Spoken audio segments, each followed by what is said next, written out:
Hello and welcome to PressTV Spotlight. I'm Marzia Hashimi. Thanks so much for being with us.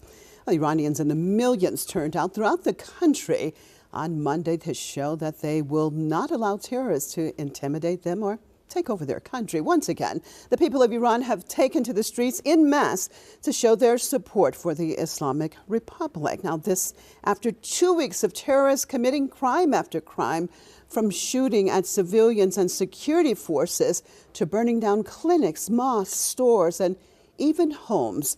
Today, Iranians say they will not tolerate this violence any longer and will stand united against these terrorists and their backers. Well, I'm going to cross over and talk to my colleague, Maryam Azadcher, who was there today at the rally. Well, Maryam, tell us about today and what you saw. I mean, there were so many people, mashallah, at the rally. It was amazing. And the turnout is, I mean, every time these riots break out, we see that people come out, protesting against these riots. And every time it becomes less and less, I mean, it's just less and less, in so many ways, easy. We're like less and less able to understand it because people are under a lot of pressure. It does not feel natural that how much pressure are these people taking. We do have very difficult economic situations. You would not expect people to constantly be supporting, the establishment. But they understand where the problems come from. They understand where the solution does not come from. And they understand the nature of these riots. And, one of the things that I witnessed today also, aside from the protests, against these riots, I also saw the result of these riots in a masjid. It was the Masjid of the Prophet, very close to where we are. And it was set on fire. It was one of the 53 masjids that was targeted by arson attacks. And this mosque, I mean, they had a lot of different community programs for kids. They were talking about, the Imam of the Masjid was talking about how they had many educational programs for kids because they wanted to make sure that the families feel okay about the future, the academic future of these students. And so they could also focus more on teaching them morals, on teaching them how to be good human beings, successful people, not only in the academic realm, but, in life as a whole. And what had happened was all of these, the different rooms of the masjid that was actually dedicated to these students joining and having these programs, they were all burned down, So what remains is the masjid itself, and I mean, even some of the prayer books were burned down, and it was a very heartbreaking moment, especially in Iran. I mean, this is so when you were out on the streets today, Maryam, I mean, was that part of it when you talked to people and they were talking about, especially the mosque and the clinics and the ambulances and so many of other things being burnt? Was that one of the main factors, or what was some of the main factors that brought them out on the streets today? I mean, what we have seen over the years is that, Iran's enemies have way bigger military budgets. They have way bigger budgets for media, for everything. And we still see that the Islamic Republic, they have not been able to topple the Islamic Republic, basically, with everything they have done. And it seems like people understand this is their country. This is their republic, that nobody else can fix their issues. Because as you know, and as I know, there are a lot of economic issues and people are suffering. And this is what makes it less, it's a lot harder to understand these people's, how patient they are with all of the issues they're facing. But they also see that, the way of the riots is not the way. I was talking to people on the streets. They were saying that, we're not happy with economic situations. We're not happy with a lot of our politicians. But you know what? I mean, a lot of them were saying that we're here to support our leader. Okay. And I think a lot of that comes from not only from a religious aspect, but they understand that because of this leader, this country can stay independent from foreign intervention, right. from them bombing the country. I hate to interrupt you. I got to get my other guests in on this. Thanks so much, PressTV's correspondent, Maryam Azadcher. I'd like to now introduce my other guests to the program. Leila Hatoum, editor-in-chief, Mina Uncensored, out of Beirut. Don DeBar, activist and commentator, out of New York. Well, thank you both for being with me and start this off. with Leila. Leila, now the leader of the Islamic Revolution, Seyyed Ali Khamenei, has said that unity is key in order to stand in front of foreign interference and aggression. I mean, with that backdrop and with what you have heard of what took place today, what is your evaluation of the protests today? And what does it mean? I mean, when people show up throughout the country in such a show of support for the Islamic Republic? Well, good evening to you, Marcia, and to your to our colleague Mariam, and to your guests as well, and the viewers. You have to understand one thing when it comes to this matter.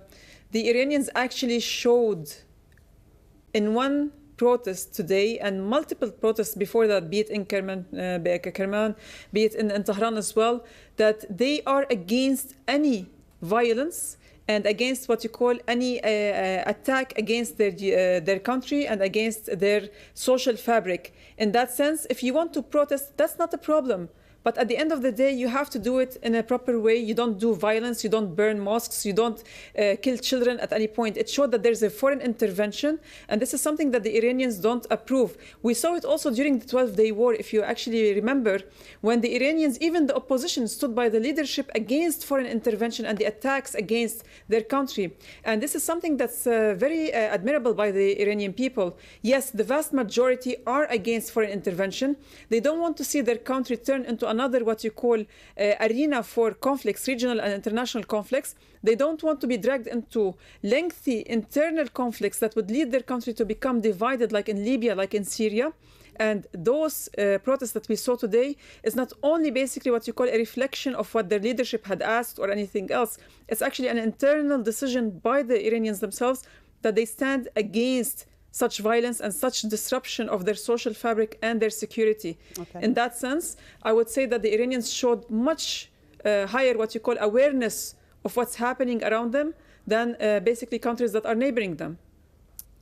Yes, well, Don, good to see you. I mean, when interviewed today, many Iranians said that there definitely are problems inside of the country, but it's a family matter and that they will not allow foreign intervention to create even more problems. However, the U.S. sends messages and promises to Iranians of wanting to alleviate pressure on them if they simply overthrow their government. Your thoughts?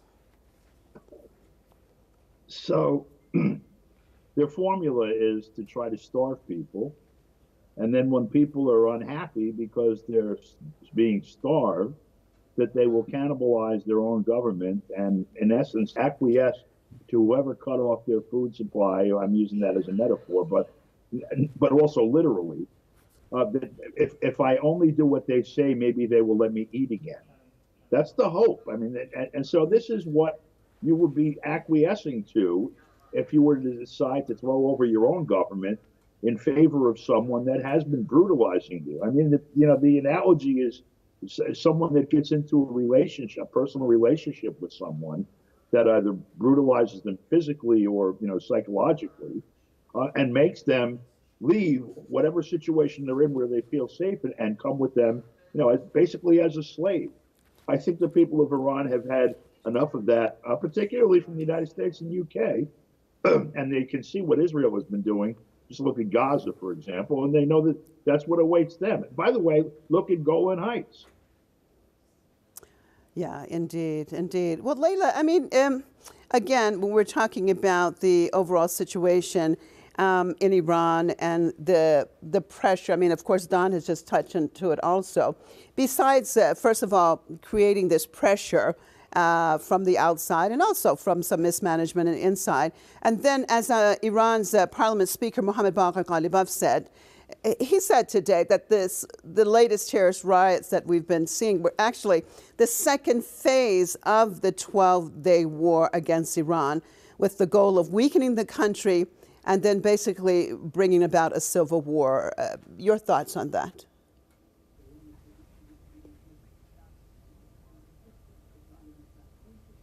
Well, as your esteemed guest had said, it's not only basically starving the people. The socioeconomic pressures that they've put on Iran at one point or another not only targeted the leadership, but also targeted the people to actually turn them against their own government, right? The second thing is that they did also put regional pressures, security pressures, and other pressures to try to turn the Iranians against their own people. When you look at the whole situation, this is a very calculative method that they didn't start recently, by the way. It's not only during the 12 days or before it or after it. It started from the 80s. They dragged Iran into war with a neighboring country to weaken it. After that, they put sanctions on it to weaken it further and to actually pressure the people to turn against their government. They failed to do so. The Iranian people have, since the 80s until today, stood fast in their majority. And why do I say majority? Because yes, there are some people who are actually a minority who don't want the current leadership to be their leadership. They follow the Shah or they follow somebody else.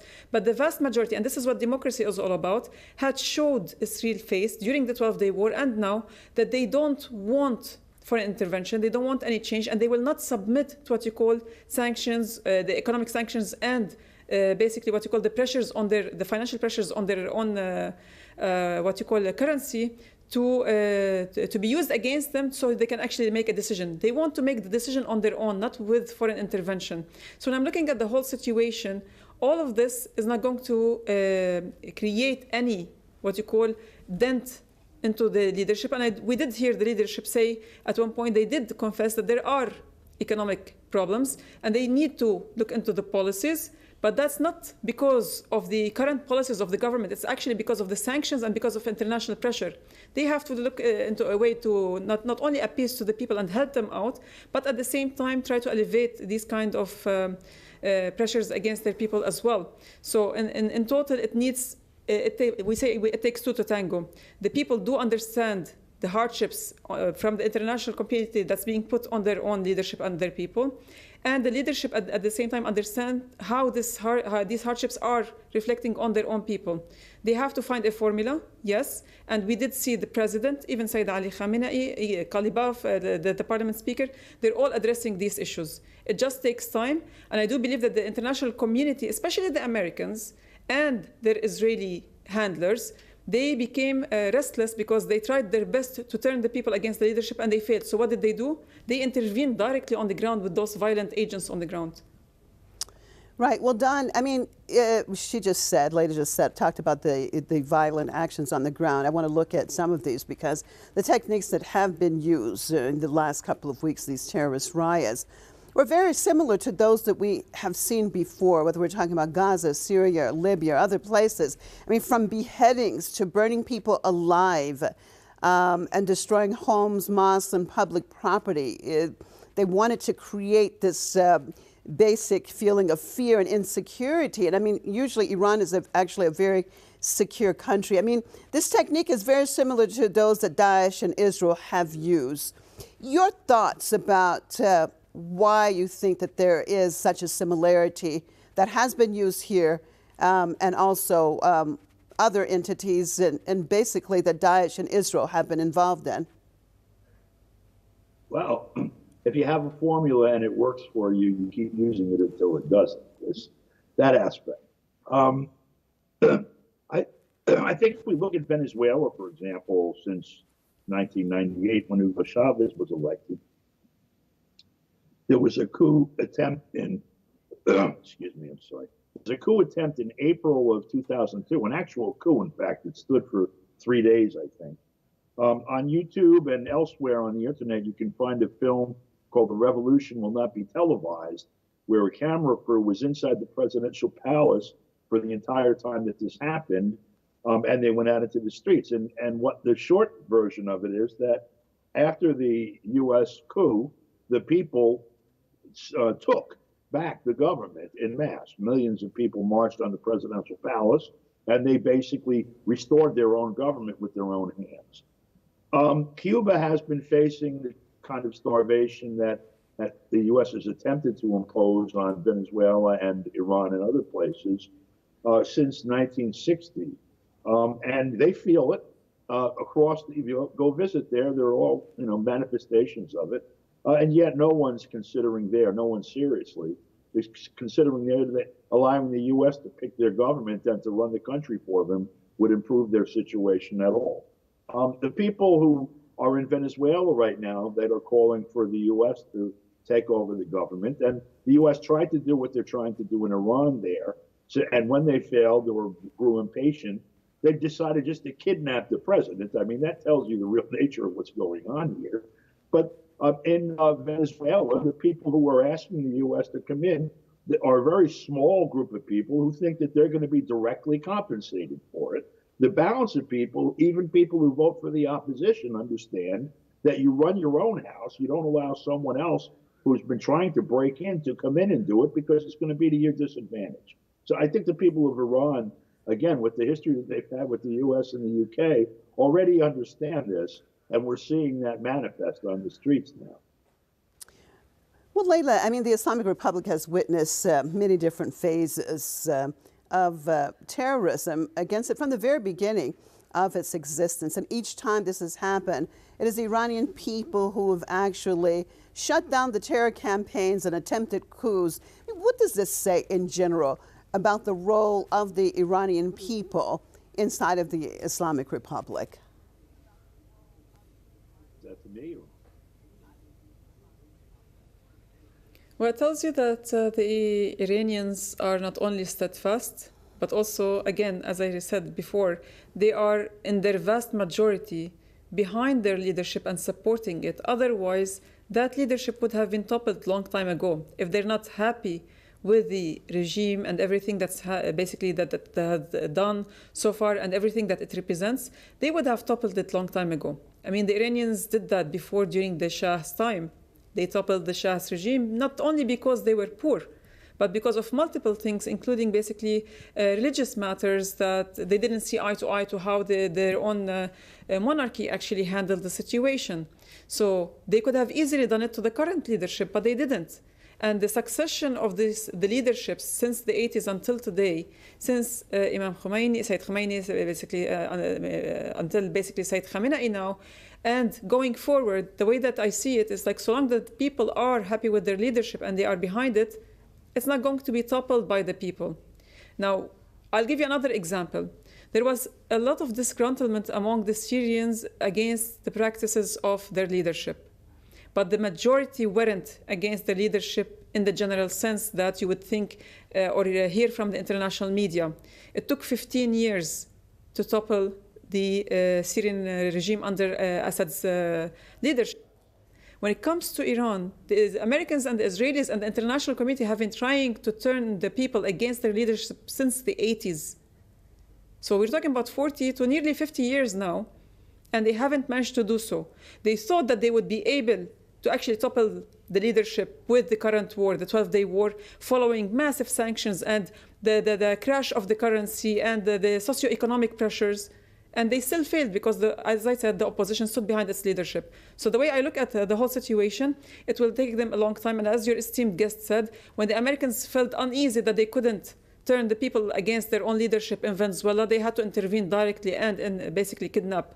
This is an international crime, by the way, a crime against humanity as well, to kidnap a seated, democratically elected president in Venezuela. They can try to do whatever they want with Iran, but without an international or regional war, I don't think that they can topple this leadership internally. Yeah, and speaking of the time frame, actually 1 month from today, Leila, will actually be the 47th anniversary of the victory of the Islamic Revolution in 1979. So, yeah, a few decades behind the revolution now.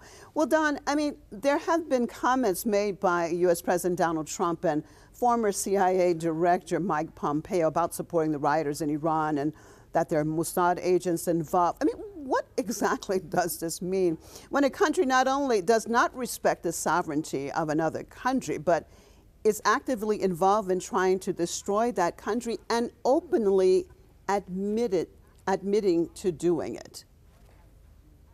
First, it says something about the American legal system. Under Article 6 of the U.S. Constitution, treaties are the law of the land along with the Constitution. That means above all other law, anything Congress could pass, any interpretation the courts could give, or any executive order that could be uttered by the president or his cabinet. And the U.S. signed, in fact, largely drafted and signed and ratified the UN Charter in 1945 and is bound by it.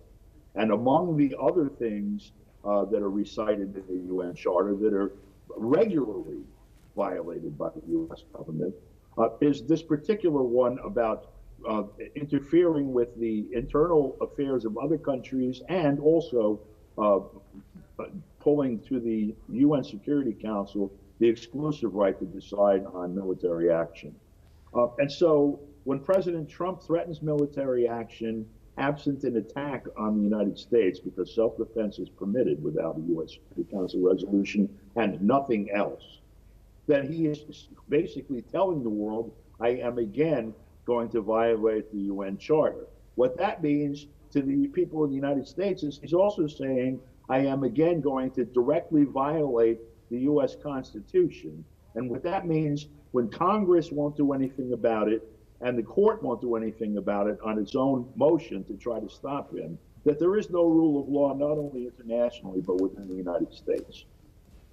Well, what does that mean? Let me just stay with you for a second, Don. I mean, there's no rule of law inside of the United States. There's no rule of law throughout the world, it seems. So what does that mean for countries that basically then it's as if international law does not exist? So would you say that the key for every country is basically strength, military strength, the technological strength, because it seems the law of the jungle is very much alive and thriving right now. Well, what does it mean? What does it mean to the people of the world? I think that's the real question. You know, we had the Dred Scott decision in the 19th century here, the U.S. Supreme Court, ruling that a black person had no rights that any white person was bound to respect or the law. Right. And the answer to that was not to say, oh, okay, but rather to use that as the beginning point or a focal point to struggle and to change the condition until that wasn't true or until it isn't true, depending on your perspective. For the people of the world, for the United States to say that there is no international law is really a rallying cry for them to organize and impose upon the United States international law. I don't know what the mechanism would be for doing that. I don't know if it's shaming in the United Nations Security Council or shaming votes in the UN General Assembly that hasn't really worked on Israel or against the U.S. with respect to places like Cuba. I don't know if it means freezing the United States or its businesses out of a number of businesses and pieces of real estate and populations around the world that they rely upon for their survival or for their well-being. You know, sanctions can cut two ways. I mean, the U.S. has 330 million people in it. And with Western Europe, the golden billion or whatever, you got 1.5 billion people on a planet with something like 6 billion or 7 billion people. And most of the resources outside of those areas. There has to be a way for people to look at this thing that's happening to them, to us, all of us, and say, well, we do have within our hands the power to fix this, and for them to begin the process of fixing it. Yeah, definitely. Well, Leila, I mean, the United States and Israel failed with their war against Iran last June and received a powerful and for some surprising blow from Iran, whether it was the hitting and targeting of American bases or sending many missiles hitting the entity. Iran responded like no other country has ever responded. I mean, I want to look at this. I mean, how important is this and how much of a role does this play in the two entities' antagonism against Iran? Because Iran is advancing technologically, it's a sophisticated country. Does this add to their antagonisms? But at the end of the day, Iran has not only survived, but thrived. The key to all of this in your perspective?